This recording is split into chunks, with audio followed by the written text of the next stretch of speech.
Ceyx régna sur la Thessalie et se révéla être un bon souverain. La Thessalie connut une période de paix et de prospérité. Le roi était marié à Alcyone, son épouse aimante et fidèle. Cependant, le roi subit une série de malheurs dans son royaume, dont la mort de son frère.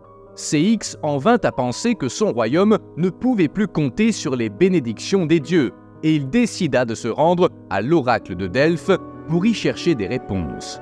Mais pour atteindre l'oracle, le roi devait entreprendre un long et parfois dangereux voyage en mer.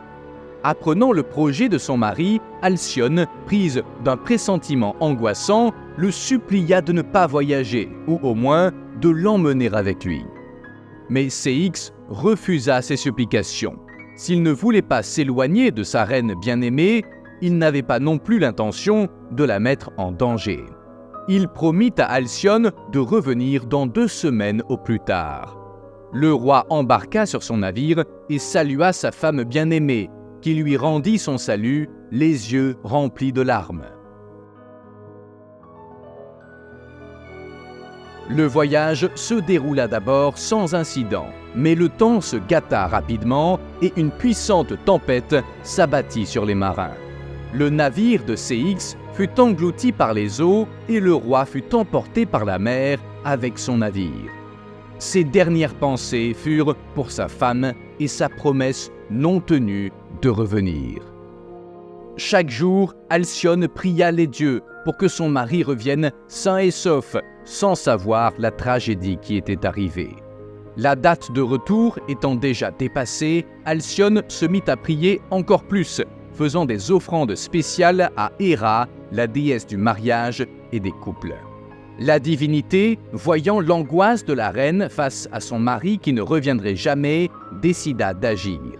Héra convoqua Iris, sa fidèle messagère, et lui ordonna de rencontrer Morphée, le dieu des rêves. Ce dernier lui transmettra son message sous la forme d'un rêve. Iris se dirigea vers la grotte obscure où dormait le dieu des rêves. L'éclat des lumières colorées de la déesse arc-en-ciel réveilla le dieu et, après avoir délivré le message, elle s'en alla. Hypnos, le dieu du sommeil, ordonna à son fils Morphée de prendre la forme de Ceyx, de rendre visite à Alcyone dans son rêve et d'exécuter l'ordre d'Héra. Morphée visita Alcyone dans son sommeil. Elle vit son mari pâle et triste, avec ses vêtements et ses cheveux mouillés. Puis, ce qui ressemblait au fantôme de son mari, dit « Je suis venu vous révéler mon triste sort. Je suis un naufragé, et ma vie fut interrompue prématurément. Pleurez et pleurez pour moi, car je ne reviendrai pas vivant pour tenir ma promesse. » Alcyone se laissa tomber aux pieds du fantôme et l'implora de ne pas la quitter. Lorsqu'elle tenta de saisir ses jambes, le fantôme se brisa et la reine sortit de son rêve, certaine que son mari ne reviendrait jamais.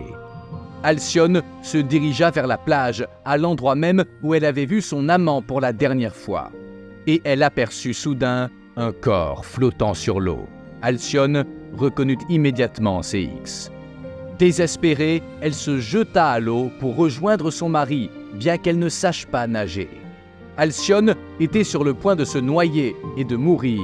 C'est alors que son corps fut soulevé dans les airs par les dieux et que la reine fut transformée en un bel oiseau. Même en tant qu'oiseau, elle pleurait la perte de son amour. Elle s'envola alors vers le corps de son mari et l'embrassa.